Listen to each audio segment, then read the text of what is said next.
47 enti, istituzioni che sono, Benno, il nostro cluster. È la fondazione che è già l'aggregazione del cluster a Venezia. Penso che una agglomerazione di queste realtà aziendali e istituzionali, le più diverse al mondo, interconnesse, non esista al mondo. Eccola, finalmente, grazie, mi avete fatto felice. Guardate cosa c'è. Ecco, questo è stato grazie alla congiuntura astrale di Brugnaro, Zaia, Alverà, il povero ministro Brunetta che telefonava a tutti e dicendo Venezia sì, e mi dicevano tutti di sì. Guardate, ecco, basterebbe questa immagine per dare il senso di quello che abbiamo fatto, stiamo facendo e faremo. Ecco, nasce la fondazione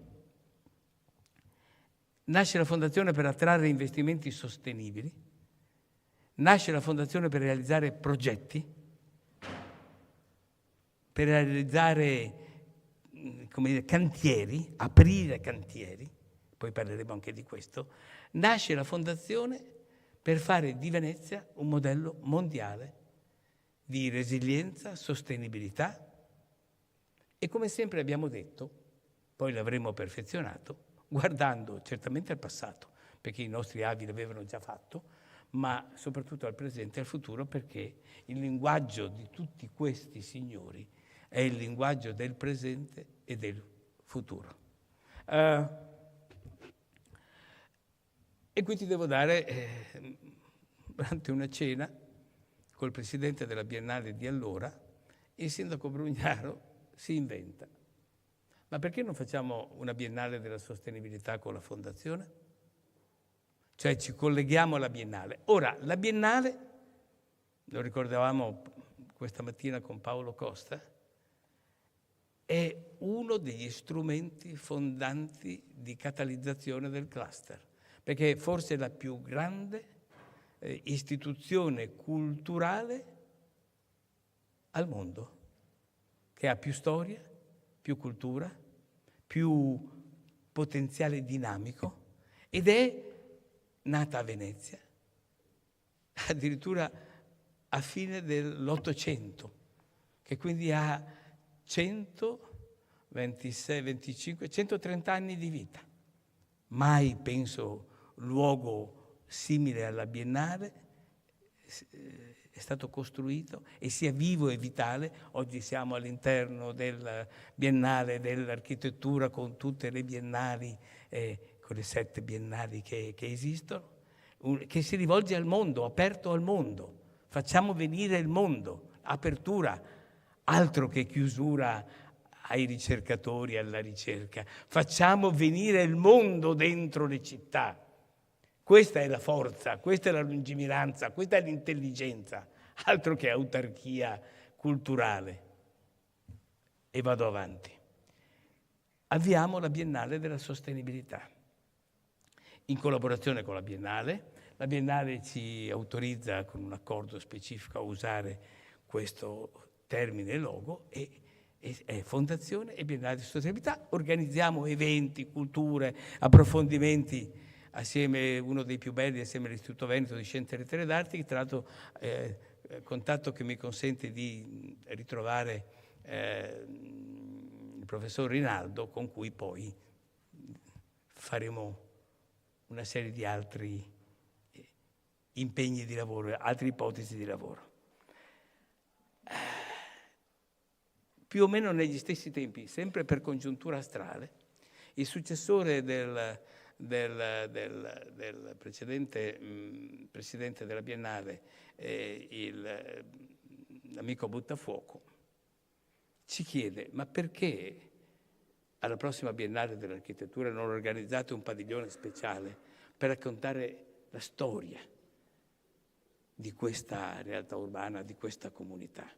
Nasce Intelligent Venice, all'interno della più grande Biennale Architettura su Intelligence. Vi invito a guardare, a vedere tutti i padiglioni della Biennale Intelligence e così via, ma andare a vedere soprattutto, lo dico io, pour cause, il nostro padiglione, perché ha una caratteristica, scusate, sorrido già anticipandolo, è un padiglione dove la gente entra, guarda, vede, capisce e sorride.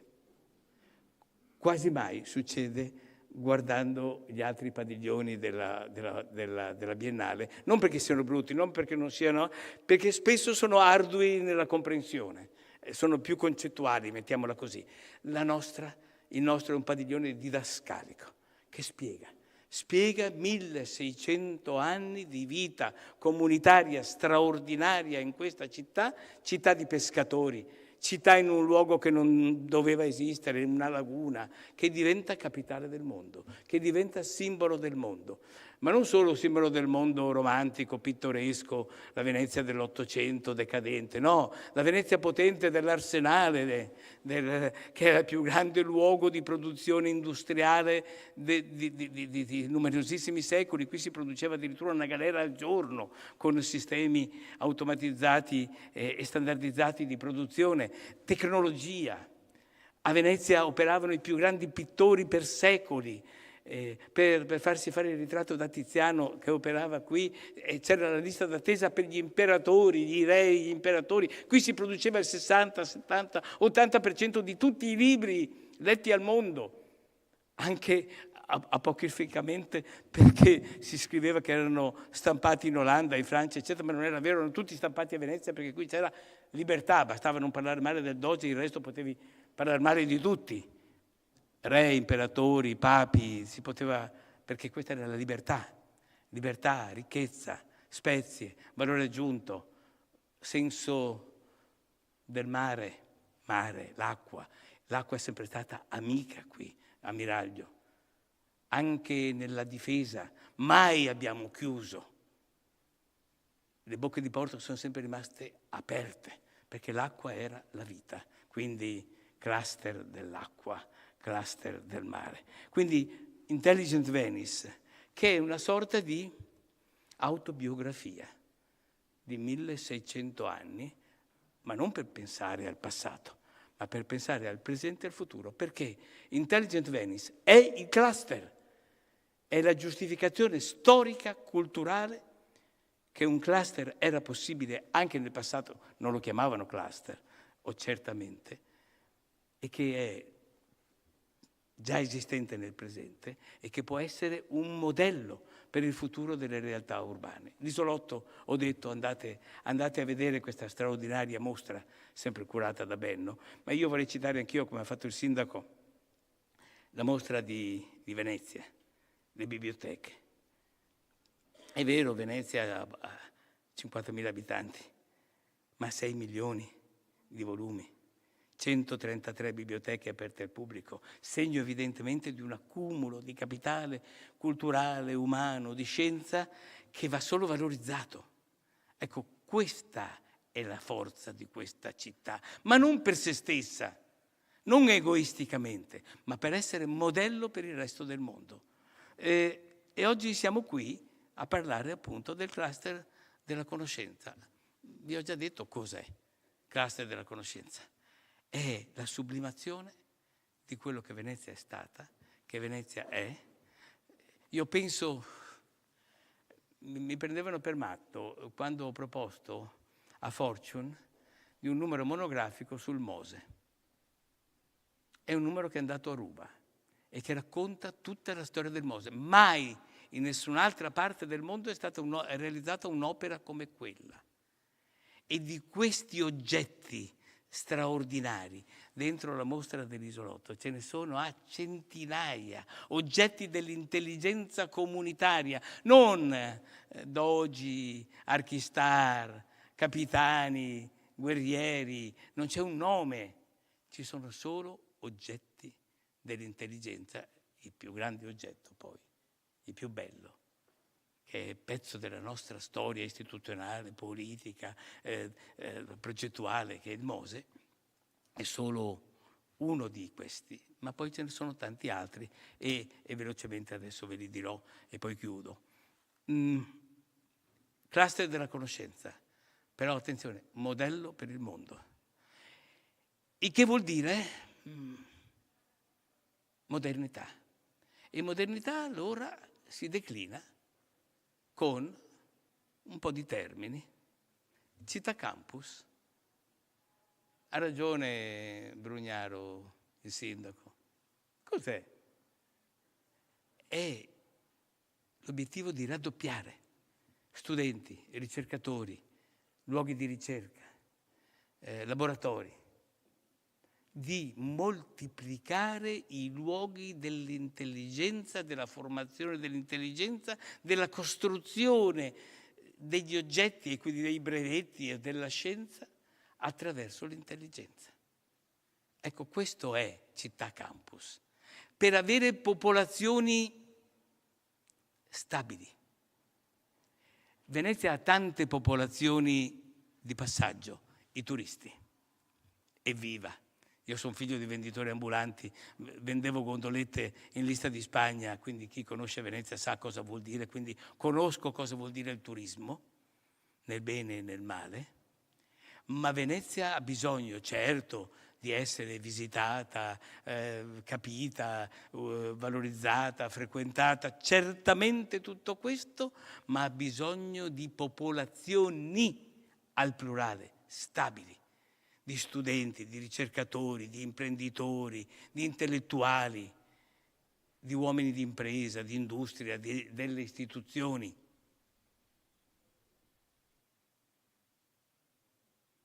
Se il sindaco e il professor Paolo Costa mi ascoltassero, io sono un narciso fottuto, quindi siccome sono i miei due più cari amici, quindi che non mi ascoltino e si parlino tra di loro non va proprio bene. Vabbè, è un'autobattuta per me, per la mia debolezza. Allora, questo è Venezia. Per il mondo dobbiamo avere questa generosità, che tutto questo non lo stiamo facendo, lo diceva il sindaco. Venezia sta già bene, non ha problemi, ha messo a posto i conti, sta facendo tutti i progetti. Come dire, egoisticamente la città regge, si tiene, perfetto. Ma non è più questo. Come nel passato Venezia è stata un faro per il mondo, anche dal punto di vista istituzionale, costituzionale, tecnologico, artistico, culturale, è stato un faro per il mondo, oggi può ancora essere un faro per il mondo, tecnologico, sulle nuove tecnologie. Allora penso all'idrogeno, allora penso a Città Campus, alla Blue Economy, l'economia del mare. Per cui la Marina Militare, che nel passato da qualche detrattore poteva essere vista come un peso, una sorta di mano morta su una città, un territorio, diventa un pezzo del cluster, un pezzo di catalizzazione del modello e ciascun partecipante a questo gioco deve diventare catalizzatore del modello. Capitale umano, innovazione, volano di benessere. Ecco, e all'Isolotto abbiamo voluto mettere un bellissimo plastico con una bellissima descrizione di un progetto che non è merito nostro, semmai è merito dell'imprenditore, è merito del sindaco, è il progetto Mare, il progetto dell'ospedale al mare. Era ricoverata mia madre all'ospedale al mare e lo ricordo con grande tristezza perché era un sito bellissimo, potenzialmente abbandonato. Era l'elioterapia, la cura che poi è andata scemando dal punto di vista scientifico e quella costruzione meravigliosa del Novecento era in abbandono. Adesso l'ospedale al mare, attraverso il progetto Mare, voluto dal sindaco, diventerà uno dei luoghi più avanzati al mondo per la ricerca, l'uso dell'intelligenza artificiale, per la salute, la sanità, il welfare sanitario delle popolazioni, soprattutto anziane, cioè tutti. Ecco, pensate solo cosa può voler dire una cosa di questo, è quasi 1000 posti di lavoro, in un'area meravigliosa, straordinaria al Lido, e per essere un hub di informazione, formazione scientifico-sanitaria riguardante soprattutto le patologie dell'invecchiamento. Il futuro. Ecco, pensate solo se ci fossero altri 10 hub come questo per il mondo. 10 hub tecnologici sull'idrogeno, 10 hub sulla scienza, sull'architettura, sul mare. Ecco, questo che è il nostro sogno, con Alessandro Costa in fondazione e con tutti gli amici. Ecco, grazie di avermela lasciata, perché questa è la cosa più bella che abbiamo fatto. Mettere assieme questa rete. Chi ha una rete è un tesoro oggi. E avendo una rete di campioni, pensate solo CDP, pensate solo CNR, pensate, Umana, pensate a TIM, pensate a Terna, Eagle Picture, Edison, ognuna di questi pezzi, di queste tessere è una storia umana, imprenditoriale, progettuale, alle università, a Ca' Foscari, a UAV. Prima parlavo con il presidente dell'autorità della laguna, cioè quell'autorità che assieme al sindaco abbiamo costruito in anni passati e che dovrebbe gestire questo ambiente straordinario, questo ambiente fatto di laguna, di urbs, di civitas, di persone, di ambiente, di culture. Ecco,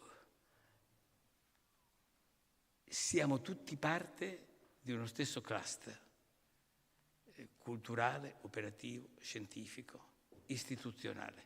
Vado verso la fine. E qui torna il Mose, cioè quella straordinaria opera che grazie alla lungimiranza di intere classi dirigenti del Paese. Non la scrivo a questo o a quello, anche se taluno ci ha lavorato di più. Altri non ci hanno proprio lavorato, altri sono stati contro, ma non li cito neanche. Non cito né gli uni né gli altri. Io dico grazie all'intelligenza istituzionale di intere generazioni, di uomini di Stato, di amministratori, di scienziati, di ingegneri, di progettisti, abbiamo dotato questa città della più grande opera idraulica mobile mai costruita nella storia dell'umanità.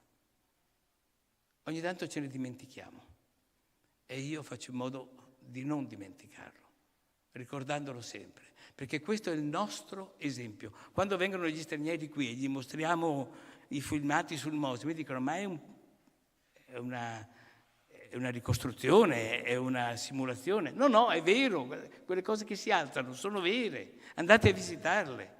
Ecco, finisco. È ancora un'idea, questa sì è un'idea, però ci stiamo lavorando da un po' di tempo con la Fondazione, con la Biennale, con Botafuoco, con l'Istituto Veneto di Scienze e Lettere d'Arti, con il professor Rinaldo, cioè quello di fare di Venezia il luogo sotto l'egida della Biennale, assieme all'Istituto Veneto e assieme a noi, per fare periodicamente una chiamata di idee per salvare il mondo dall'innalzamento del medio mare. Ci abbiamo preso gusto. Non ci basta più Venezia. Ci abbiamo preso gusto, perché vedete, nell'arco di 30, 40, 50, 80, 100 anni, il medio mare, in ragione del scioglimento delle calotte polari dovuto alla transizione ambientale, rischia di invadere, di colpire tutte le città costiere, il 50, 60, 70% della popolazione mondiale, ma soprattutto i gangli vitali dei flussi commerciali e di passeggeri, commerciali, di merci del mondo, cioè le interconnessioni per i porti.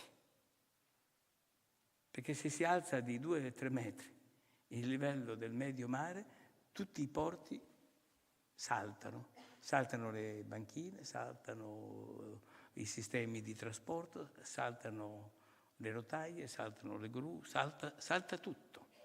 e quelle funzioni devono essere spostate, non si sa come, all'interno. Allora questo è il tema, se ne parla ancora poco. Ma se è stato possibile, nel nostro piccolo, si fa per dire, ambiente delle Tre Bocche di Porto, risolverlo, molto probabilmente sarà possibile farlo anche progressivamente per il resto del mondo. Ecco, allora questa è l'ultima idea straordinaria, bellissima, provocatoria, di lanciare da questa città, avendo la credibilità di averlo già fatto per la città. Ecco, questo è il punto. Uno dice, sì, però è una follia. No, no, noi abbiamo la credibilità di averlo già fatto, di una città lagunare, di una città difficile, di una città complicata, di una città molto piccola, che è stata molto grande, ma qui l'abbiamo già fatto. Allora, da questa città dovrebbe venire, e questo è il lavoro su cui ci impegneremo nei prossimi mesi. Rispetto, io non sono un idraulico, sono solo un povero economista, ma abbiamo il più bravo idraulico, nel senso professore di scienze idrauliche del mondo, il professore Andrea Rinaldo, lavorare con lui, sotto l'egida della Biennale, con l'Istituto Veneto di Scienze e Lettere d'Arti, tutti pezzi, tutte stelle del cluster della conoscenza. Grazie.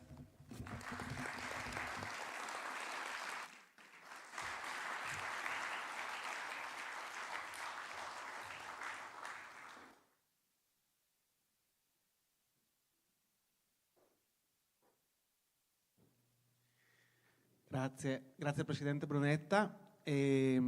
Cominciamo con la prima sessione, il primo panel che si intitola Verso un cluster urbano della conoscenza a Venezia, quindi vedete che progressivamente entriamo sempre di più sul tema specifico. Invito a raggiungermi sul palco il rettore dello UAV Benno Albrecht, Giuseppe Schivardi, il contrammiraglio Schivardi, Luisa Bielascevic di Ca' Foscari, Francesco Marcello Falcieri del CNR e l'assessore Mar del Comune di Venezia.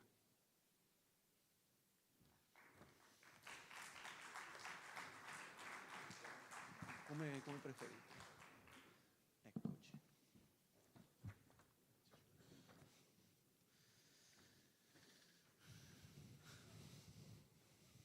Eccoci. Bene. Eccoci.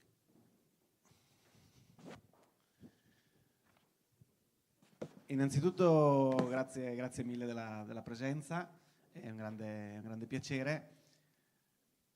Cominciamo a parlare di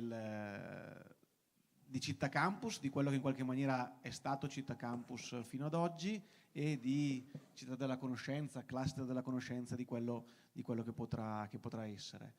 Il progetto Città Campus è un progetto che la Fondazione ha lanciato oramai appunto quasi un anno e mezzo fa, che ha portato a una firma ufficiale per l'inizio del progetto e che però abbiamo imparato a conoscere e a capire facendolo, abbiamo cominciato a portare avanti facendolo e quindi via via che lo facciamo e che altre persone si uniscono, altre idee emergono, via via riusciamo a renderlo sempre più nitido e a mostrarlo in maniera più chiara.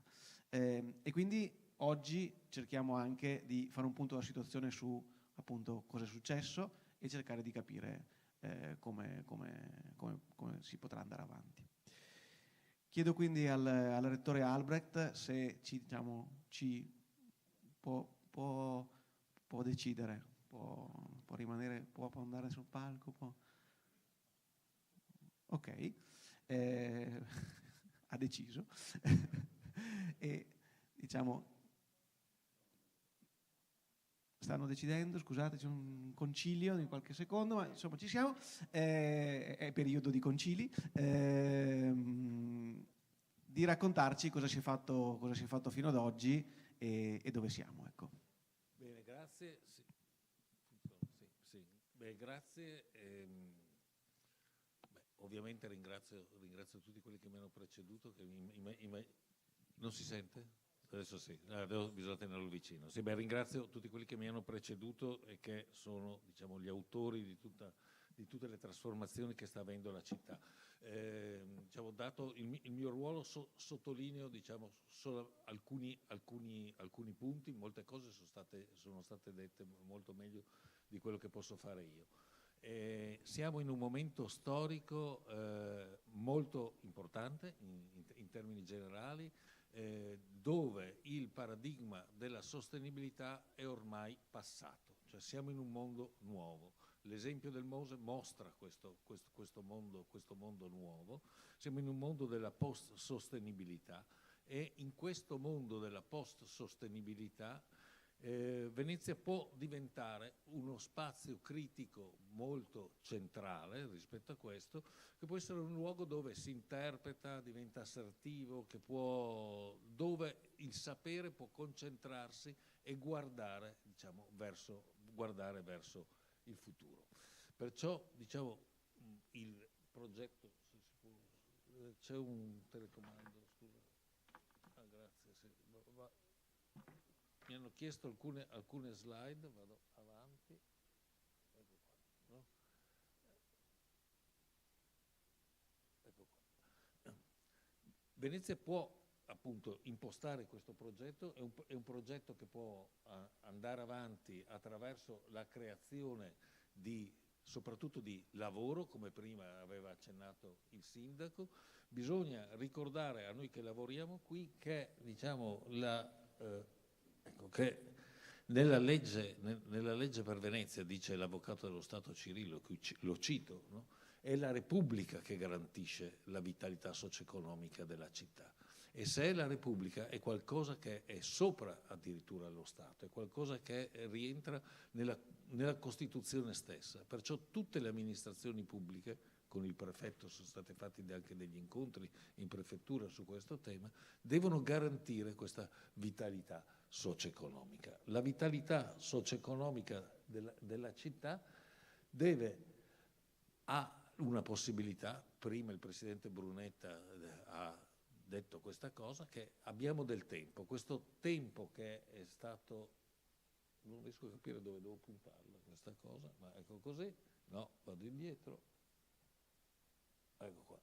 Il tempo che è stato acquistato con il Mose deve essere investito per il futuro della città e appunto per realizzare quello che a tutti ci sembra opportuno, cioè il fatto che possa coesistere con le due economie tradizionali, il turismo e l'economia tradizionale legata al porto, al commercio, un terzo tipo di economia, un'economia nuova basata sulla conoscenza o forse su qualcosa ancora di più forte, qualcosa di più innovativo, qualcosa che riguarda l'intuizione, perciò che va oltre la capacità delle macchine, e perciò dove solo la capacità umana dell'invenzione e dell'intuizione può esistere.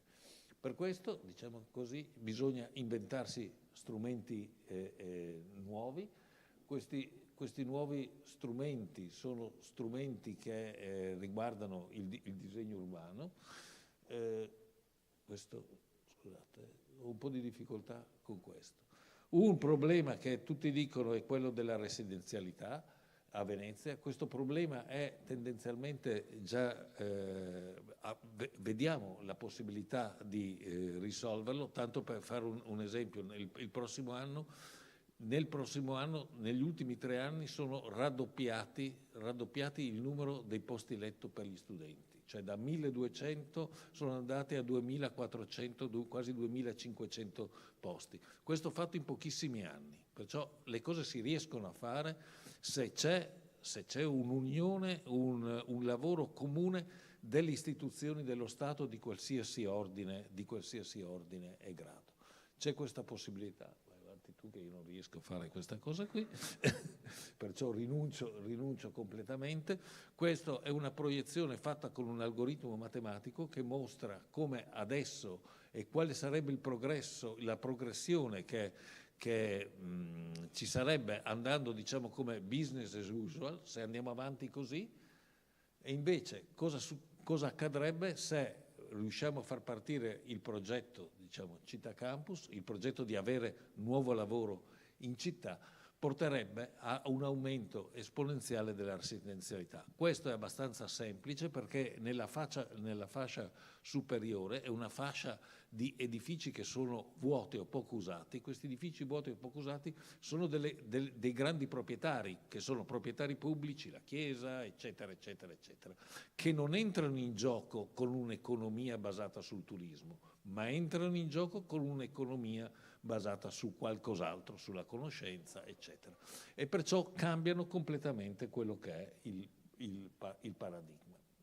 Perciò, diciamo, la possibilità che abbiamo è quella di investire sulla conoscenza, e abbiamo questo obbligo. Abbiamo questo obbligo perché questo dato l'abbiamo mostrato molte volte, ma lo ribadiamo ancora. La percentuale di laureati in Italia rispetto alla media europea è molto bassa. Siamo qui sulla penultimi. Siamo penultimi, peggio di noi fa la Romania, è in un paese che non ha risorse, grandi risorse, diciamo, non abbiamo petrolio, non abbiamo diamanti, non abbiamo oro, non abbiamo queste cose qua. L'unica risorsa che abbiamo è l'intelligenza, perciò investire sull'intelligenza è la cosa più giusta da fare. Perciò bisogna fare qualcosa di questo tipo, andiamo pure avanti.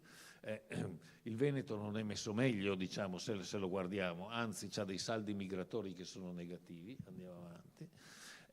Per questo, diciamo, la proposta su cui convergiamo e stiamo lavorando tutti è quello di creare all'interno, diciamo, di quest'idea del cluster della conoscenza dei diversi poli che possono svilupparsi. Ovviamente io parto guardandoli dal basso, cioè nel senso che noi possiamo essere attrattivi prima di tutto per un motivo semplice: abbiamo location, siamo una buona location.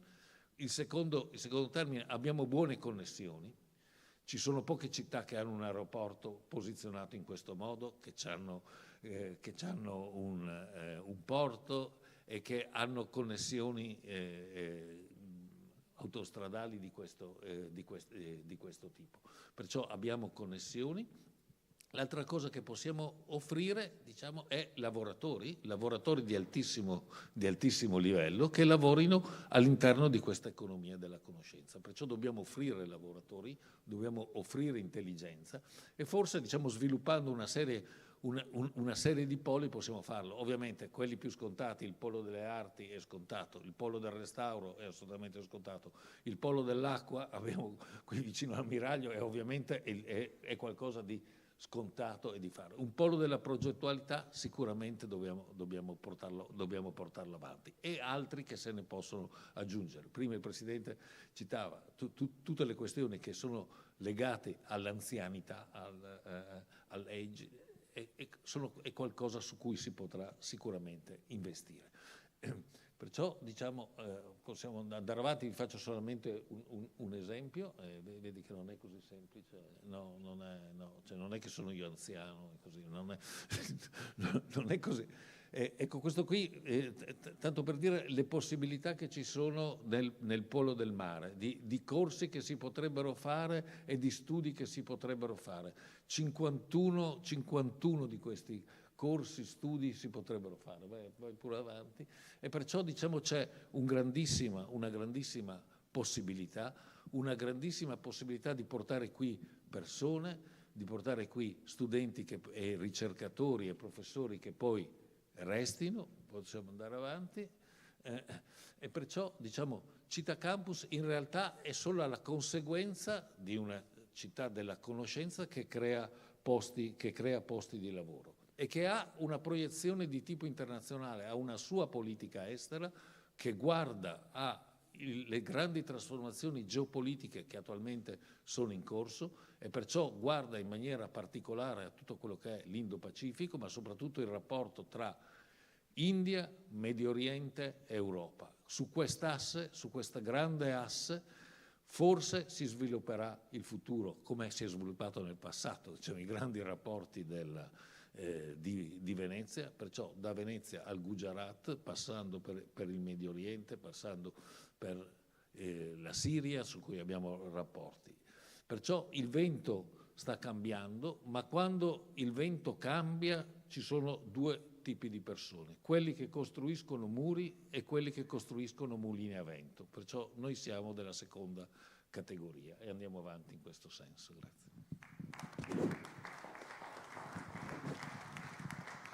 Grazie. Grazie professor Albrecht. Ecco, questo è un po' di quello che si è fatto anche in maniera rapida. Si è fatto tanto in questo periodo. Un altro pezzo di quello che si è fatto fino ad oggi ce lo può raccontare la professoressa Bialasiewicz, che viene da Ca' Foscari, è nuova a Venezia, quindi questo diciamo è anche un benvenuto, e ci racconta cosa sta facendo Ca' Foscari dentro il progetto Città Campus e anche al di là, ecco.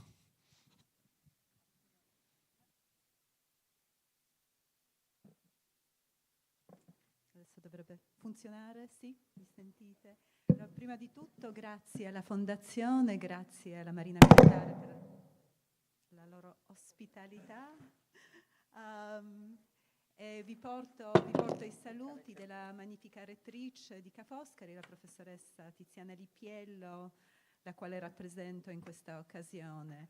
Allora, come già accennava Jacopo, io sono una nuovissima Ca' Foscarina, sono una di quelle professoresse straniere che menzionava il sindaco, arrivate qua a Venezia. Allora, forse sono la persona giusta per raccontarvi cosa mi ha portato qua, in qualche modo il ruolo degli atenei, degli istituti di ricerca, nel creare appunto il cluster di conoscenza urbano.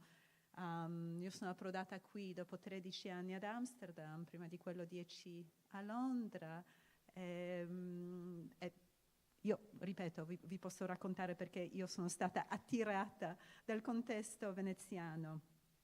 Però a questo punto passerei all'inglese, so I'm going to switch to English also for the benefit of our international colleagues, because in some way this panel is supposed to dialogue with them. And so hopefully, and I know how difficult it is to have simultaneous translation, so hopefully this will be somewhat easier.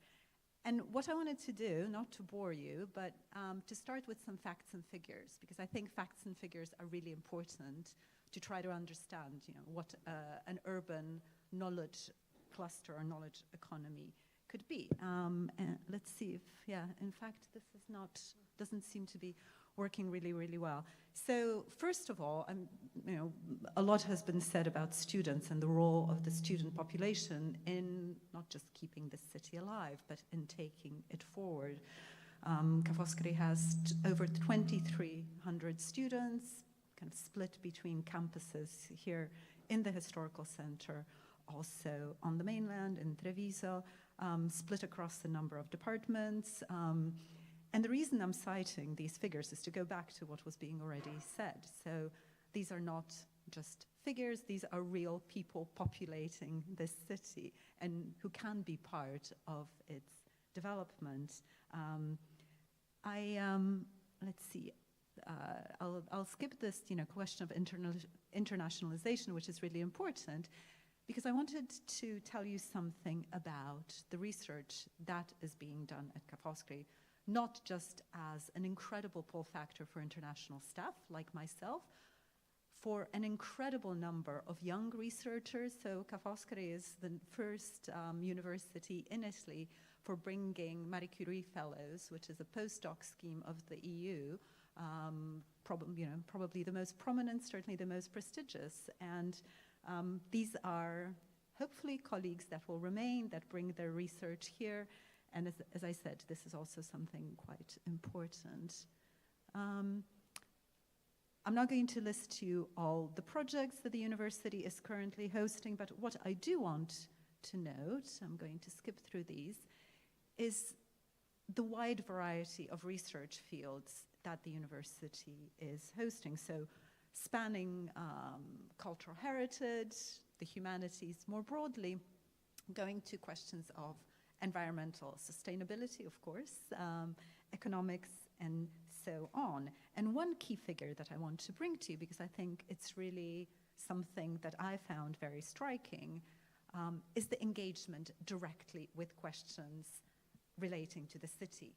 So of the over 3,000 scientific publications that the university and its researchers produce annually, over 10% engage directly with the city, with its marine and lagoon environment, and with questions of sustainability. This is quite relevant. And so I think, this engagement with the Venetian context, so actually having research that, yes, looks outside of the city, but engages directly with its territorial challenges is very, very important. And looking at the time, I wanted to close, if I can get this to work again, thinking back to what was mentioned actually by Rear Admiral Guglielmi in his introduction. So thinking about specific collaborations with other urban actors, with the Marina, with CNR, with UAV, on the sea, on this Polo del Mare that is being born, that in part already exists in various collaborations, but that would be such a crucial thing to make part of this wider cluster. So as Ca' Foscari, we already have a number of collaborations in this direction, so kind of building on kind of research collaborations, teaching collaborations with the Istituto Studi Militari Marittimi here in the Arsenale, a master's degree, which is also, in a sense, a professionalizing master's degree, very relevant in this moment. I say this, I'm a political geographer who does geopolitics. This is a master in strategic studies, very, very important. We run several summer schools, have been doing so for several years now. So this summer we're going to bring over 40 students from literally around the world for a course on geopolitics and geostrategy, and another one on AI and cyber risks and cyber crime. A series of regular seminars, again, kind of thinking of what we can offer to the wider context and how we can bring our strengths together. And here I'm just giving you the example of a seminar we just held earlier this week on a very, very current topic. Common EU defense procurement, the very idea of a common EU defense. We had the fortune of having Marco Butti, ex-Ecofin, and another economist colleague come and talk to us, and kind of in conversation with colleagues from the Marina, from Ca' Foscari, and other parts of the urban academic community, thinking about what this can mean. We did another conference on the Mediterranean, one more collaboration, just to give you a sense, and this is back to what Ben Albrecht was saying. A lot of these pieces are already there. We just need to potentiate them, kind of really take advantage of them and build on them, because this is a really unique place with really unique capabilities. And so two last things that I want to mention to you is the collaboration that we already have in place together with the Marina, with the Port Authority, also in research and teaching. So, these things are already happening. And finally, as a nod to my colleague from CNR here, if I can, a series of doctoral programs, the latest one in polar sciences, something quite unique, and thinking of the challenges of climate change, of sustainability. Looking at the polar regions is probably one of the most important things that we can be doing. I'll stop here, and hopefully we'll have a chance to continue the conversation, and I'll pass the mic on.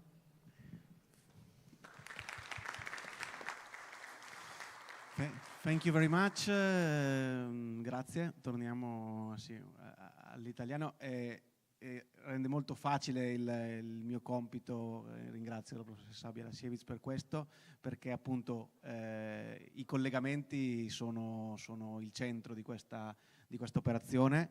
Un collegamento che forse all'inizio di questa giornata poteva sembrare meno ovvio, ma che già negli interventi precedenti è stato molto chiarito, è quello appunto con la Marina Militare. Abbiamo con noi il contrammiraglio Giuseppe Schivardi, e a cui chiederei appunto di dirci perché la Marina Militare è stata uno degli attori che da subito ha voluto partecipare attivamente a questo progetto, e di dirci cosa questo progetto può fare per la Marina Militare e come si può lavorare insieme. Ecco. Grazie, buongiorno a tutti, grazie per la domanda, è perfetta. Ringrazio la Fondazione per l'invito, il Presidente Brunetta, e saluto anche le autorità presenti. Mi do il compito in 10 minuti di chiarire e di spiegare per bene perché la Marina Militare è attore determinante, secondo me, di questo cluster della conoscenza, e perché vuole esserlo a pieno titolo. Per fare questo farò una premessa che va in qualche maniera a chiusare quello che è stato detto da quelli che mi hanno preceduto, in particolar modo anche dal Presidente Brunetta e anche dall'Ammiraglio Guglielmi, perché è necessario citare ogni volta la centralità di Venezia, l'importanza di questa città, il valore di questa città per portare, scusate il gioco di parole, portatori di interessi in questo luogo e far succedere le cose. Nel 99 la Marina Militare trasferisce qui da Livorno, quindi dal luogo dove c'è l'Accademia Navale di Livorno e dove rimane l'Accademia Navale di Livorno, trasferisce il suo istituto di guerra marittima, allora si chiamava così, e lo trasferisce a Venezia, e decide quindi di valorizzare ulteriormente la sua presenza come istituzione, come forza armata a Venezia, insediandovi l'istituto di formazione superiore, quindi il più alto livello di formazione della forza armata, e lo fa non a caso nella città simbolo, in una città simbolo. Secondo me non c'è stata una decisione più strategica e più importante di questa che fu presa dall'ammiraglio Venturoni, allora capo di Stato Maggiore. Per ovvie ragioni, che ogni volta noi quando facciamo questi convegni, queste cose in cui parliamo dell'importanza della città e del ruolo che vogliamo dare a questa città e vogliamo assumere e ragionare sulla vocazione nuova o rinnovata di questa città, citiamo questi fattori che hanno a che fare con la centralità di Venezia, che è riconosciuta a livello globale, per la sua storia, per il ruolo storico che ha avuto questa città, per il valore che la città ha costruito nel passato attraverso il mare e sul mare, per l'importanza di questo luogo, dell'arsenale. La Marina già c'è stata da sempre, da subito, da quando è stata fondata dall'Unità d'Italia, però poi gli ha dato diverse funzioni che via via si perdevano o perdevano di connotazione, di valore ponderale. Piano piano invece ha riacquistato, ha ridato appunto al sedime dell'arsenale, alla sua presenza, un valore importante. Qui la gente della Marina, cioè i professionisti della Marina, i futuri leader della Marina, vengono formati in un corso che noi chiamiamo denominato Corso Normale di Stato Maggiore, in questo istituto che oggi si chiama Istituto di Studi Militari Marittimi. Ha perso quella connotazione di prima, ma è rimasto intatto nella sua funzione formativa. Forma i leader del futuro, ed è l'ultimo momento di formazione all'interno della Forza Armata. Ci tengo a dire questo perché è l'ultimo imprinting maritime, navale, che la Marina dà ai suoi dirigenti del futuro, prima che poi questi si vadano a inserire in un mondo che sarà poi interforze, che sarà di confronto con le altre forze armate, ed è importante che avvenga qui. Noi ci confrontiamo spesso con università straniere che ammirano questi spazi, questi luoghi, e soprattutto con quelli che hanno a che fare con la storia navale, con la storia del pensiero strategico navale marittimo, e che ci raccontano che il case study principale da cui comincia tutto è Venezia, perché il concetto di sea power, nel senso mahaniano del termine, parte qui, parte dall'arsenale, da questa capacità di Venezia di costruire sul mare, attraverso il mare, la propria ricchezza, con la costruzione degli hub, dei porti sull'Adriatico, con una flotta che era mercantile e militare insieme, quindi proteggendo i propri traffici, proteggendo la propria economia, proteggendo la propria capacità di proiettarsi nel mondo allora conosciuto. Quindi la Marina Militare eredita tutto questo e si insedia qui a Venezia per fare formazione di alto livello, e quasi subito stabilisce questa collaborazione con Ca' Foscari e che si trasforma in master in studi strategici e sicurezza internazionale. Lunga premessa per dire che queste cose la Marina Militare le avrebbe fatte lo stesso, le ha fatte lo stesso da sola e le avrebbe fatte lo stesso da sola, ma farle a Venezia ha un altro senso, ha un'altra importanza, perché veramente qui c'è la possibilità di cogliere dei moltiplicatori di efficacia che non si possono cogliere da nessun'altra parte. E quindi ben venga qualsiasi tipo di iniziativa che possa far aumentare il cluster, che noi sappiamo dalla chimica è un raggruppamento di pochi atomi che poi possono diventare un raggruppamento che poi piano piano può diventare diciamo più regolare, però all'interno di questo piccolo raggruppamento iniziale ce n'è qualcuno di questi atomi che ha una maggiore forza catalizzatrice del processo, e quindi noi ci sentiamo decisamente parte di ogni processo catalizzatore di una realtà legata alla conoscenza. Tanto più che oggi la conoscenza è veramente collegata direttamente alla capacità di leggere la complessità. La complessità è davanti ai nostri occhi, cioè non è solo la realtà internazionale, è quello che poi alla fine ci dimostra quanto il mondo oggi sia complesso, però noi ragioniamo di politica internazionale, di strategia, insegniamo ai nostri ufficiali a pianificare grandi campagne operative, lo facciamo dando anche loro strumenti di media management, di diritto internazionale, di scienze manageriali. Però questa cosa, sì, certo, lo possiamo fare da soli, potremmo farlo da soli come Marina Militare, ma perché non farlo con altri attori importanti di questa realtà veneziana, che ci consentiranno senz'altro di aumentare questo valore della moltiplicazione di efficacia.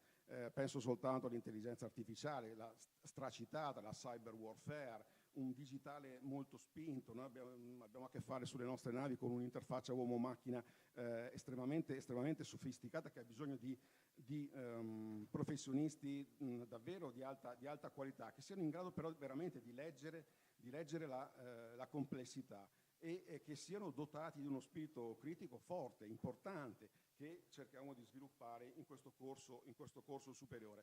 Però questa cosa si può fare ancora meglio se noi riuscissimo veramente a mettere a sistema ancora, si sentiva ancora meglio se avvicinavo, si riuscirebbe a fare ancora meglio se noi riuscissimo davvero a mettere a sistema ancora più saperi.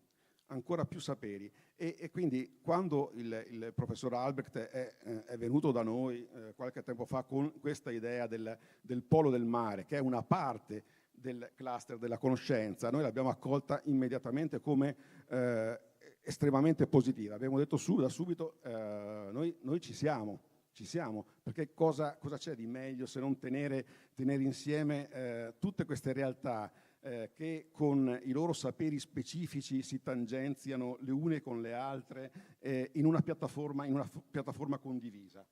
Cioè ognuno mantiene la propria specificità, ma nello stesso tempo si va ad abbeverare alla fonte anche degli altri e si contamina, e ciascuno contamina il proprio sapere e si fa contaminare dagli altri saperi. Direi che è il senso del sapere moderno, della conoscenza moderna. O questo avviene così, o altrimenti restare arroccati ciascuno nel proprio mondo, all'interno del proprio recinto, secondo me è veramente desueto, è veramente una cosa e soprattutto non efficace. Ecco perché su questa iniziativa appunto la Marina Militare, come è stato già detto, c'è assolutamente e sarà sempre attore fattivo.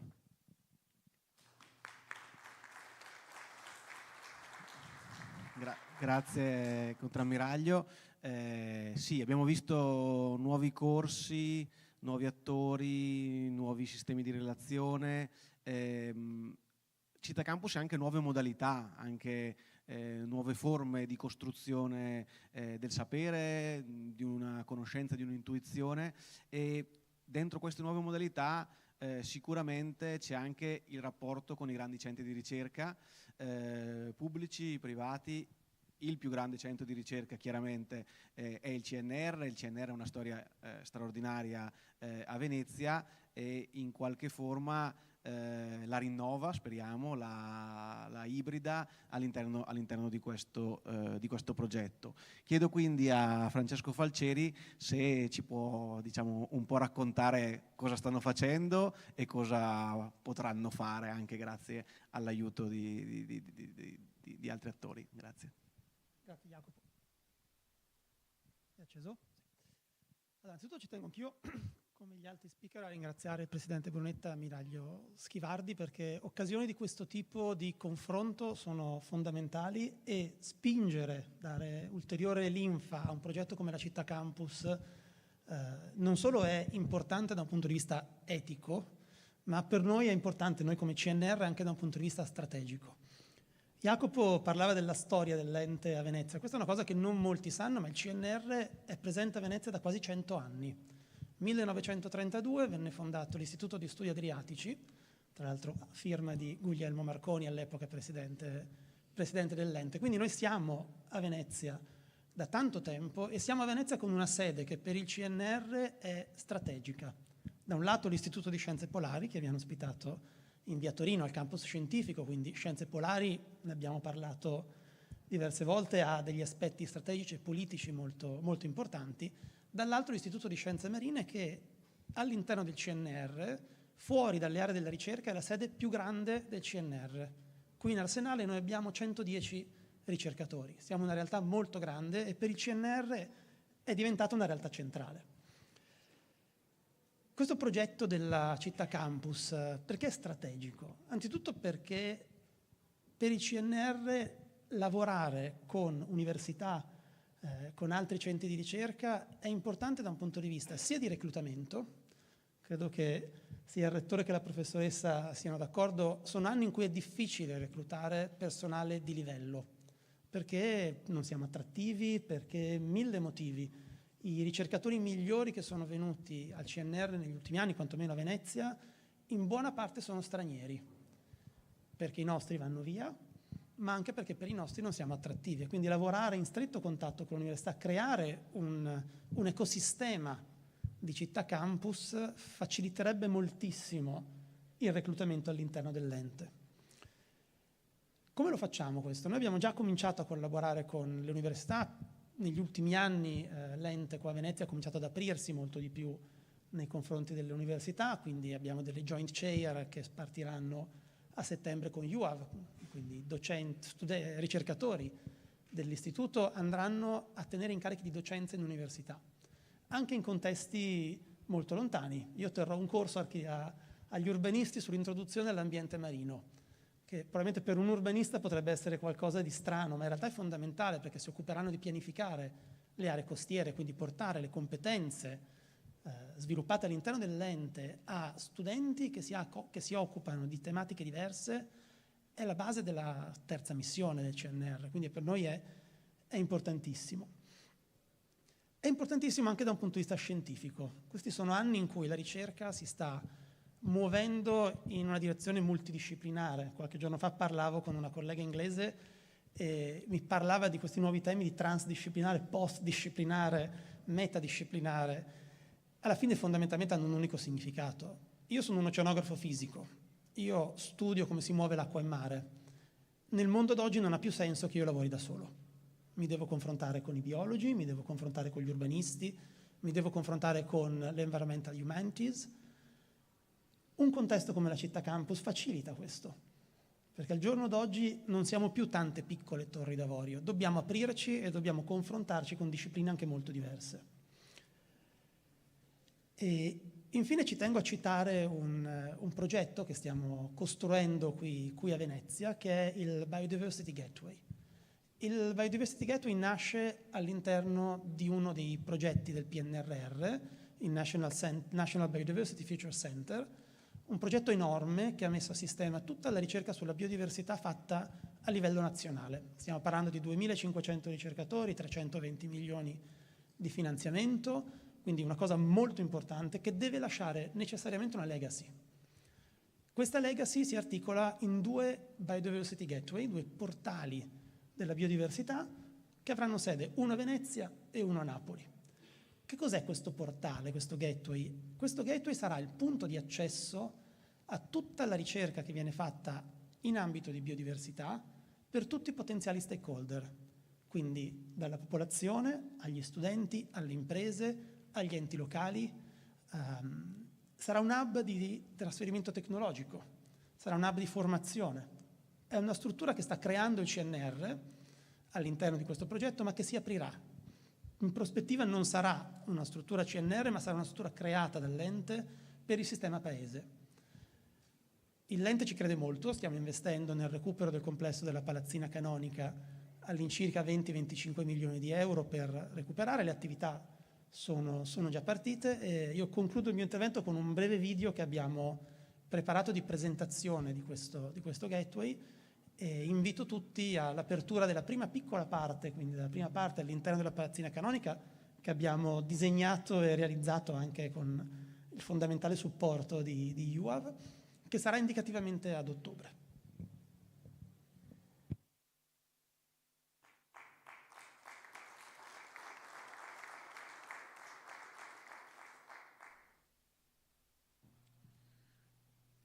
Dalla regia, se ci possono mandare il video del CNR. Esiste un luogo che contiene infiniti altri luoghi.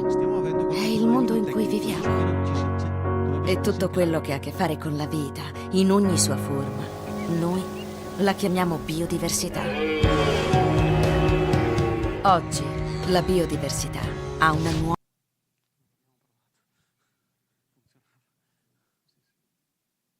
casa. È il Biodiversity Gateway. C'è una porta fisica e c'è un portale digitale. Un luogo dove la biodiversità è il centro di tutto. Un luogo dove vengono condivise scoperte e informazioni, dove si collabora a progetti comuni e si tengono discorsi pubblici, dove avere accesso alle conoscenze e alle tecnologie sviluppate dal National Biodiversity Future Center, dove la biodiversità vive. Esiste un luogo che contiene infiniti altri luoghi. È il mondo in cui viviamo. E tutto quello che ha a che fare con la vita, in ogni sua forma, noi la chiamiamo biodiversità. Oggi la biodiversità ha una nuova casa. È il Biodiversity Gateway. C'è una porta fisica e c'è un portale digitale. Un luogo dove la biodiversità è il centro di tutto. Un luogo dove vengono condivise scoperte e informazioni, dove si collabora a progetti comuni e si tengono discorsi pubblici, dove avere accesso alle conoscenze e alle tecnologie sviluppate dal National Biodiversity Future Center, dove la biodiversità vive.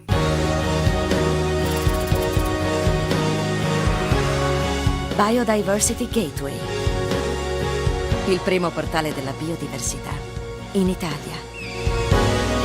Avvicinatevi.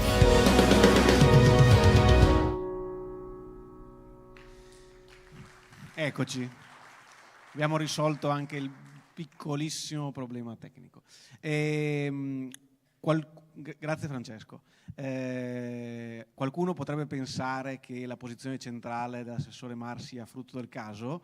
della seduta. In realtà non lo è, perché non è assolutamente casuale, anzi è proprio a significare la centralità del comune in tutto questo discorso che stiamo facendo, e l'assessore in particolare è forse la persona che da subito ha dato linfa e dato gambe a questo progetto, e quindi anche a fronte di quello che si è raccontato, che sono anche risultati, ci piace sapere cosa ne pensa e come si va avanti da qua, ecco. Beh, innanzitutto buongiorno a tutti, grazie per l'invito, grazie al Contramigliaglio, grazie Presidente Brunetta. È un piacere essere qui con voi.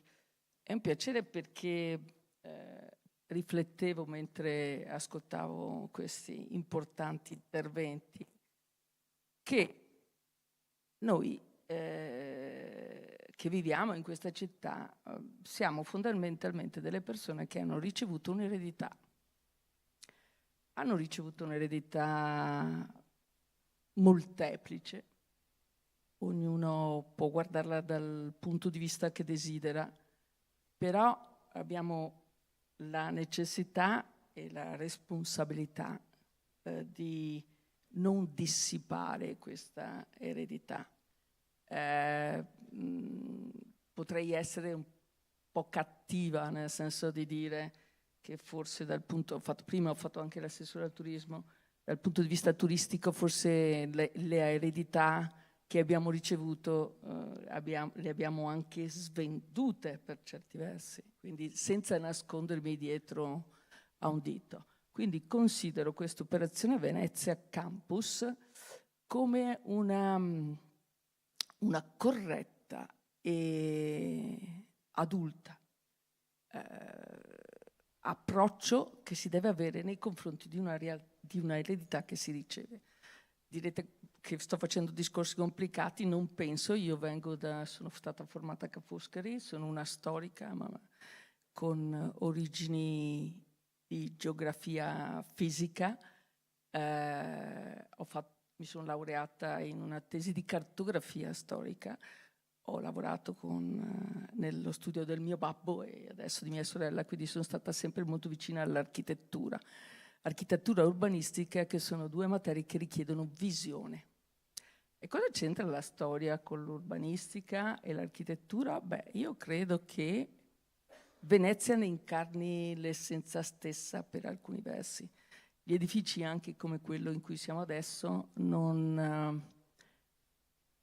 sono monumenti, ma sono edifici vivi, edifici in cui le persone hanno lavorato e hanno prodotto e hanno fatto sì di rendere la nostra città una delle città più importanti al mondo. A volte noi che viviamo immersi in questa bellezza ce ne dimentichiamo. Ecco, forse il progetto Venezia Campus, come è stato e sarà portato avanti, è semplicemente un atto d'amore nei confronti della città in cui si vive, in questa città in cui i problemi sono tanti, riguardano tanti settori, per questo possiamo parlare di cluster, perché andiamo ad affrontare dei problemi svariati, ma come dice anche la filosofia dell'approccio qualitativo alle cose, i problemi devono diventare opportunità di miglioramento. Ecco, io credo che questi problemi che noi viviamo giornalmente, che abbiamo vissuto, come diceva prima il Presidente Brunetta, il MOSE, problema, non il MOSE in se stesso. Il MOSE ha risolto un problema, ma prima del MOSE ci sono stati alla fine del Cinquecento la deviazione di 4 fiumi, cioè domani mattina ci svegliamo e diciamo scusa, spostiamo il Piave, spostiamo il Brenta, spostiamo l'Adige, spostiamo il Sile per evitare che la nostra laguna fosse interrata. Poi diciamo, nel Settecento i veneziani cosa hanno fatto? Difendiamo la laguna dal mare coi murazzi.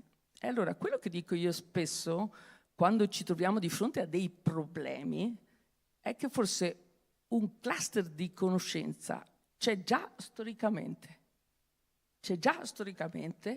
E girarsi e guardarci la storia è interessante, e riprendo anche quello che ha detto il presidente Brunetta. Io credo che Venezia è stata, è e sarà sempre un punto di riferimento perché affronta dei problemi che arrivano dopo agli altri. Io spesso e volentieri, quando sono in comune, vengono delegazioni estere e ci confrontiamo proprio sui problemi, perché dopo anche l'amministratore ha la necessità di risolvere questi problemi. Come risolvere questi problemi? Anche e soprattutto con l'aiuto di chi fornisce ricerca, conoscenza e innovazione.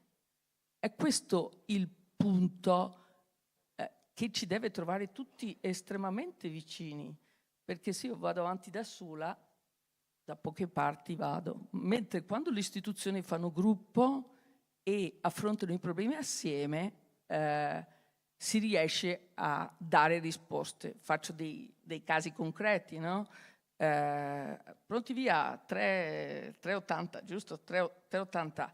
Abbiamo posti per fare studentati, bene, patrimonio, faccio l'assessore patrimonio, benissimo, vogliamo, troviamo, facciamo degli accordi, presentiamo dei progetti. Stessa roba con la caserma Pepe, Demanio, Comune, Regione, Ca' Foscari, avanti tutta. Io parlo per quelle che sono le mie materie e poi devo dire la verità che ho trovato anche risposte ai problemi della città. Noi abbiamo anche dei blocchetti cielo e terra che però non corrispondevano a quelle che erano le richieste del Ministero del MIUR per quanto riguardava gli studentati. Però anche là abbiamo avuto un'apertura facendo rilevare qual è la complessità delle città storiche che non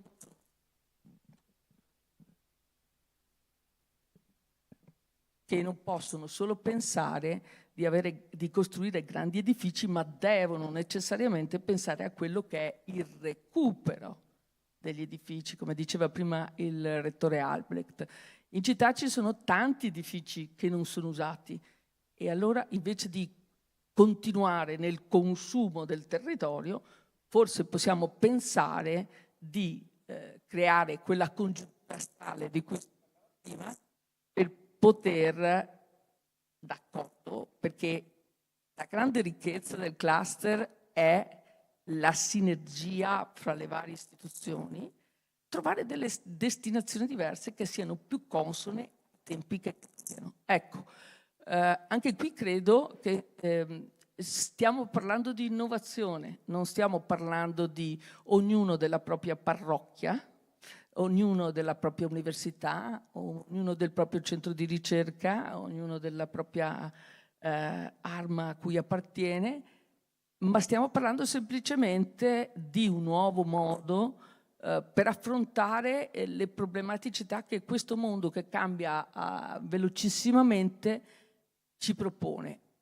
La cosa che dico sempre però è questa, e il padiglione che c'è all'Isolotto è eccezionale proprio perché dà la dimostrazione che in 1600 anni problemi ce ne sono stati tanti e in 1600 anni soluzioni ce ne sono state tantissime. Ecco, credo che questa sia la straordinarietà di questa città, che può essere normalità nell'affrontare i problemi, ma può essere anche un ideale, non come città ideale, ma un ideale per dare una spinta anche alle altre città che hanno gli stessi problemi nostri o che si troveranno fra un po' ad affrontare i problemi nostri, ad avere delle soluzioni. Ecco, per questo motivo Venezia Campus è un punto di riferimento, un'apripista, un'apertura a 360 gradi, scientifica, culturale, storica, di soft power. E non è un caso che si sia, come si dice, non facilmente, perché non c'è niente di facile nella vita, ma ha trovato la capacità di attrarre tutte queste grandissime società italiane per lavorare. faccio una battutaccia, o sono tutti scemi o sono molto intelligenti. Io credo che siano molto intelligenti, quindi ringrazio veramente il Presidente, ringrazio la Marina Militare, ringrazio Benno con cui io mi sono innamorata di questo progetto, lo sai bene, e credo che sia stato fatto veramente qualcosa di grande, ma non guardiamola al passato, dobbiamo sempre pensare al futuro, perché la sfida nostra è il futuro. E non a caso la ricito, Presidente, Venezia, la più antica città del futuro. Grazie. Beh, non penso ci potesse essere conclusione migliore per questo panel, direi che è superfluo aggiungere qualsiasi cosa.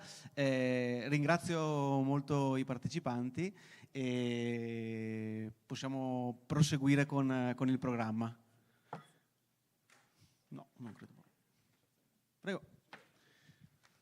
Se lasciate i microfoni. Allora, io cedo il palco per la nuova sessione a Eleonora Orso di Eurocities, che diciamo, gestisce questa sessione. Grazie. Grazie mille Jacopo, appunto prendo in mano io il testimone, so che siamo un po' in ritardo sul programma, per cui chiederò un extra effort ai fantastici speaker di questo panel di cercare di rimanere concisi. È un panel internazionale, per cui I will now switch to English, but there's translation options so that everyone should be able to follow the conversation. I would like to thank also on behalf of Eurocities for the invitation to this event, the president of the foundation, the Marina Militare and everyone, and before actually calling to the stage the speaker, I will say a few words on this panel, which is really about trying to understand what happens in other cities at EU level that have something to do with water, with port, which has been the kind of key topic of discussion today, and see whether there's benchmarking that we can do with these examples. So I would like to call to the stage Willem van Winden, who is professor and the director of the Center for Economic Transformation at the Amsterdam University of Applied Sciences, who will present the case of Amsterdam. Delphine Lapré, who is head of Department for Innovation, Higher Education and Research. And then Mar Ferrer-Saez, who is head of Infrastructure, System and Communication from the Valencia Innovation Capital. And I think that from the three perspectives, we will be able to see common trends and challenges that can be perhaps replicated or of inspiration for Venice. Okay, so perhaps we can start with Amsterdam. So with Willem, who will provide us a starting point. So actually we'll provide an overview of enabling conditions, frameworks and policies that cities can implement to develop knowledge clusters, and then provide an example from the Amsterdam case. Thanks. Thank you so much. And it's really a pleasure to be here in Venice. Coming from Amsterdam, I want to thank the president, Mr. Brunetta, and Professor Costa for inviting us, and the mayor. It's really an honor to be here.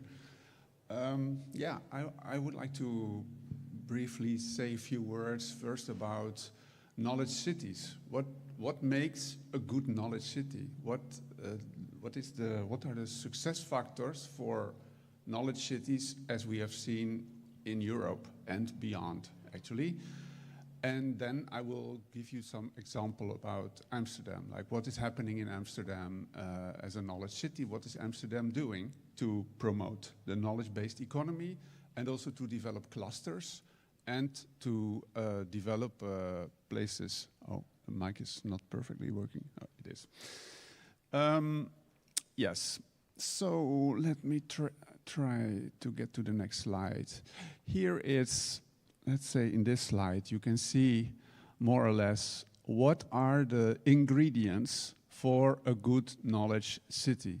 And I'm using this figure of it's called the perfect man. and it could be a woman as well. This is a very old picture when they were primarily thinking of men when they made these kind of things. Actually, it's about the perfection of how these elements are present in a city, and that makes if a city is a good knowledge city or not.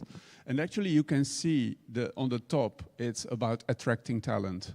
So successful knowledge cities manage to attract talented people, entrepreneurial people, smart people. This is a really important basic thing that we see everywhere. Then the two other aspects are very clear, of course. It's universities and companies. So you need universities, you need research, you need universities also as a way to attract students, to attract fresh people into your region, to develop this knowledge economy and these knowledge clusters. Very important. We've seen even some cities like Oxford or Cambridge or Heidelberg in Germany, they have built their whole economy around those universities. The universities are really the magnets for the talent, and they are the source also of new companies, of startups and scale-ups, and so it's really a key thing to have universities around. Then, of course, companies. A lot of knowledge actually is not in universities, but it's in companies. It's in the head of people who are doing innovative stuff in companies. And then on the bottom, you see quality of life and accessibility. Well, these are some basic conditions that city regions must offer in order to become successful knowledge economies. And now the whole point of this picture is that in the middle, it's an organism. So what is really key is that you do not look at these things separately, but it's all about the interaction between all these things. And a smart knowledge city is organizing the right connections between all these elements. And also, for example, you need to find some specialization, like what are you really excelling in as a city? There is no city or region that is good in everything. You need to find some specialization. What in Amsterdam, what are they doing to promote this? Well, we've seen Amsterdam is very good in attracting talent because the city is attractive, but also because it has good universities and it has a lot of internationally oriented companies. And what in Amsterdam, we have this Amsterdam Economic Board, and this board is trying to develop all these interconnections between universities and companies and so on. And they do so in three key fields. First, it's health and biotechnology. The second is technology, so digital technology and so on. And the third is sustainability, so all activities around circular economy, sustainable business, and so on. Now, so this system actually that we have here, it's in a way, it is not only the city of Amsterdam, it's the whole region, because many of the people who are driving this knowledge economy, they don't even live in Amsterdam, but they move in and out every day from other places. So the whole mobility system is really important. So you have to see knowledge-based economy on a regional level. But also, if you look at the city has 8 key hubs, knowledge places, and these are physical places, knowledge quarters or campuses or innovation districts, whatever you call it. And here they are on the map. And the city has a really special attention to further develop these places. And all of them are different. Some of them are really university campuses, where you have the university, for example, the University of Amsterdam, they have their campus in the city and so on. But others are more like mixed areas where you also have companies and where there is a lot of interaction between the companies and the universities. And I want to highlight 2 of the key knowledge hubs in Amsterdam. On the left side, I choose this one because it's the Marineterrein. It's a sort of arsenale, actually. It's a former area for the Navy. And this area, it's in the heart of Amsterdam, and now it's being developed as a hub of innovation. And you can see one of the things is happening there is a project, how can you transform parking places into something else? Because the city is changing from a car-based city to a totally public transport and bicycle-based. So a lot of parking places are being repurposed to something else. And here, the university and students and citizens can do all kind of propositions what to do with parking places, how you can use the space in a better way. And there's a sauna also, it's an area for recreation, so it's not just a knowledge hub, it's also for many other things. Then on the other side, the right side, you see a more traditional knowledge hub. This is the Science Park Amsterdam. And in the Science Park Amsterdam, you find the Faculty of Science of the University of Amsterdam, but also they invest a lot in companies. So there are many buildings where you find startup companies and scale-up companies in the technology industry. And there's a very good interaction between the companies and the university. So, for example, the companies can use the laboratories of the university, and the students can find internships in the company, so they make sure there is an optimal combination. And here again, there is a strong management, so they don't leave this to chance. They want to actually promote the collaboration between the companies and the university, and for that they made a special foundation, the Amsterdam Science Park Business Foundation, that creates this interaction. They organize all kind of meetings and make sure that the science and the business really meet, because that's where the innovation happens. So you could say, well, where are the real innovation hubs in Amsterdam? And partly the hubs are the places I just showed you, the innovation districts and the campus areas. But when we did a study about where are the most innovative companies, where are the tech startups and scale-ups of Amsterdam, we found actually a different picture. We saw, as you see in this picture, that many of them are in the city center, but not in one of those campuses. They are just in the canal area where you have all these old houses and so on. So this shows that it's really an ecosystem. It's not something you can totally manage, like saying, oh, we want to have the companies there. No, it's an organic thing, and many of these high-tech companies prefer to be in the historical city. And that's also because they rely a lot on international talent. They must attract the smartest people.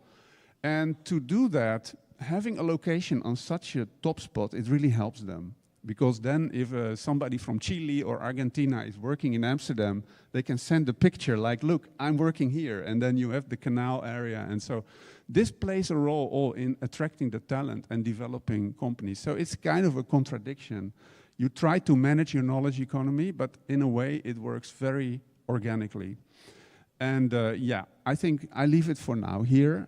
This is just to give you a snapshot. My main message is that if you want to develop a knowledge clusters or knowledge economy, you can think about places, but you mainly should think about the ecosystem, how to organize all the interaction between the elements in the perfect circle, so to speak. So, thank you so much. Thank you, Willem. And as it was mentioned by Willem, and we will explore a bit more now with the presentation from Aix-Marseille-Provence, the cluster is something that has to do not only with the historical city, but also with the area surrounding. So we're glad now to have Delphine Lapré to speak about the Aix-Marseille-Provence metropolitan area in France. Ok, grazie Eleonora. Grazie mille per il vostro invito, but I have now to switch to English, but that was it in Italian. Thank you so much to the VSF Foundation for the wonderful invitation. I'm really both honored and impressed by to be here.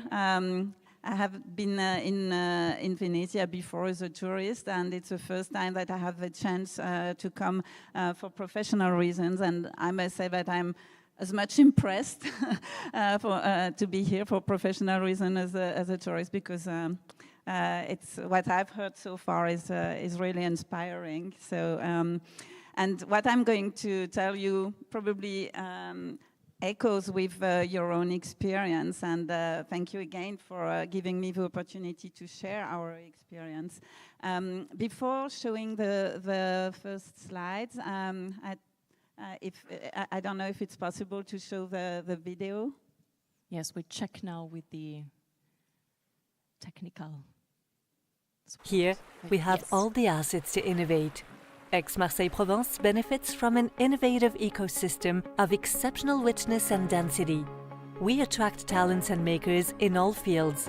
This great diversity of excellence is an infinite source of inspiration in designing the world of tomorrow.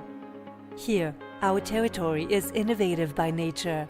Facing the challenges of urban poverty and climate change in the Mediterranean, we have experimented new ways of designing and implementing territorial policies. This innovation process has been triggered by our fragilities and contrasts. Our metropolis is a real melting pot for innovation. Here, we have a shared innovative vision. In a world of crises and storms, our ambition is to become a lighthouse for other cities and metropolises in the Mediterranean area and beyond. We want to spearhead the socially inclusive, climate resilient, and sustainable Mediterranean city of tomorrow.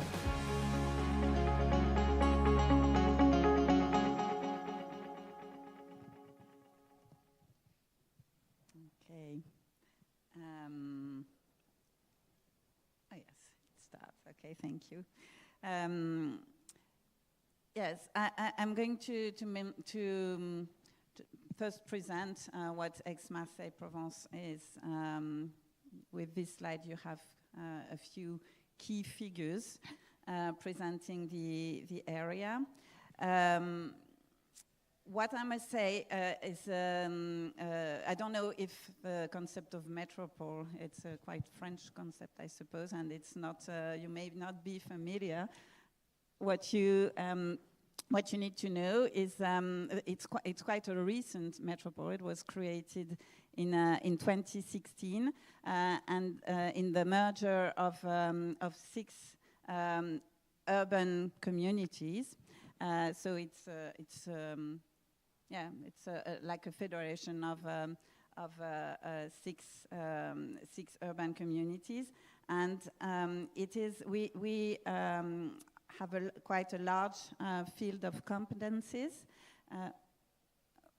We are in charge of mobility, urban planning, housing, environment, so it's quite an economic development too. So it's quite a large field of competences. And what is not said on the slide here, but what you saw in the video maybe is one main feature of Aix-Marseille-Provence is that it is really a land of contrasts and diversity.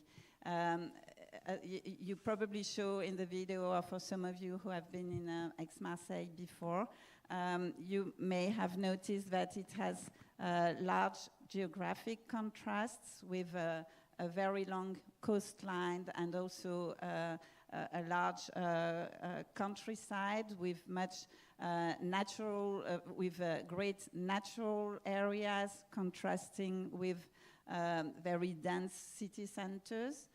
And diversity and contrast are also to be seen in culture. We are a land of migration, and it's what makes us. It's one of the assets of the area. And contrasts are also in the population with a great contrast between very poor people. We have in Marseille some of the poorest districts in Europe, contrasting with very wealthy parts of the metropole. And contrast is also in the economy, and just like Venice, we have a very strong tourism activities, but also a very, we are also, we also have industry, very strong traditional industry, like petrochemistry and steel industry. And yeah, all these contrasts go with very tough challenges because yeah, natural area are fragile. Petrochemistry is polluting, and yeah, social contrast needs inclusion. So yes, we have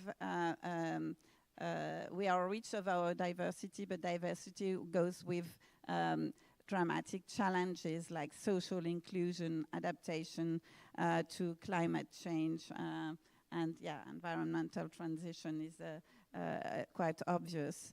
And to tackle those challenges, what do we have to do? We have to innovate, and innovating is not an option. It's an absolutely and vital need. So yeah, innovation is not an option, and that's what we thought when in 2022. So okay, we have to innovate. It should mean that we are yeah, we have to be driven by innovation. And a colleague of mine said, okay, why don't we apply to the European Innovation Awards? Like, and we said, okay, let's do and try it. And so we applied to this innovation awards, European iCapital Awards, and we were real challengers, but we won. we were a bit surprised, although it was not. We were surprised, but it was not by chance, and it is just like Venice. We have assets to innovate, and I don't know if I can switch to the. Oh, the other way around. Yeah, okay. So, yeah, one of the assets of Aix-Marseille is our research and innovation ecosystem. We are not speaking about cluster. We speak about ecosystem, but it's the same. So, what's the picture? The picture here shows is that there are many actors involved in innovation on the whole Aix-Marseille areas, many stakeholders. You have, of course, the major stakeholders is the university, Aix-Marseille University, who has like 80,000 students, so 80% of students in Aix-Marseille study at Aix-Marseille University, but the university, of course, has also a tremendous research capacity. So that's a major asset, but apart from the university, there are great numbers of accelerators, incubators, and thematic clusters. So many stakeholders, and of course companies and startups. And yeah, those stakeholders, there are many of them, but they have different backgrounds, different cultures, different goals. Yeah, a researcher has not necessarily the same mindset as a startup, as a startupper, or not the same mindset as a mayor. So those stakeholders again are very diverse, and when I came in Aix-Marseille in 2019, what I found out was that those stakeholders, yeah, they are